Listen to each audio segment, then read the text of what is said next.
We'll go back to open source. I'm here with Dariia Porechna. Let's talk a bit about big tech's competitors. Because I know your company does a lot of stuff in decentralized AI, which I find very fascinating. Let's start with the question of a vulnerability, though, right? Does DeepSeek show that big tech is actually pretty vulnerable? Well, it certainly does show that it's not invincible. Mhm. There is still a lot of moat that big tech has. One of them is, well, they still have a huge capital and they have access to really, really good hardware data centers, and the data on itself that has been collected basically from users.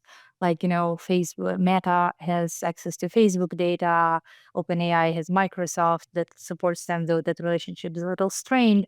So they are still ahead in that sense, but I don't think that's going to continue for a very long time unless they tend to like regulatory capture that is also being attempted. Yeah, they're going to have to think outside the box. Enter what you're doing. Is this a powerful moment for decentralized AI? Well, I think if anything, this is a testament that the ideas that we've been thinking about, the decentralized AI and open source as a part of that, are really powerful and are producing very, very powerful technology.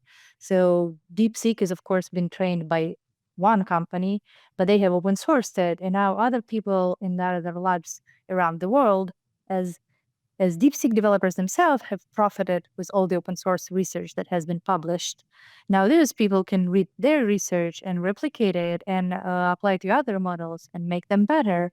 And because so many people now can get access to that for easy, they can also benefit or developing applications easier, learning about things. So AI is very helpful of, asking, oh, explain me something like I'm five, and it's super patient. And so I think it's a big win.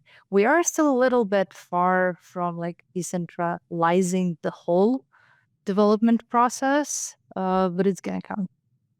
It's interesting, right? Because cooperation versus competition is really what we're talking about. And you came on the last show we did. It was quite brilliant, and I never thought about that before.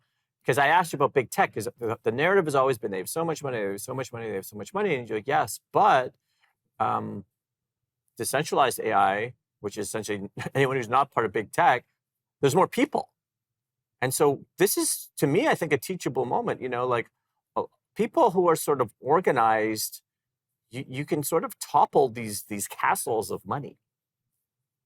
Yes, the biggest hurdle to organizing this many people is actually like how do you organize the cooperation on such a wide number of people. And so like open source research is a testament to that. You publish papers and other people read your papers if they're interested, and they act and they try to reproduce and do things.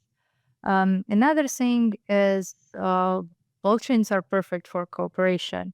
We can apply examples like Kickstarter. Kickstarter is the idea is 1,000 people chime in with 10 bucks and you get 10,000 and you can develop something.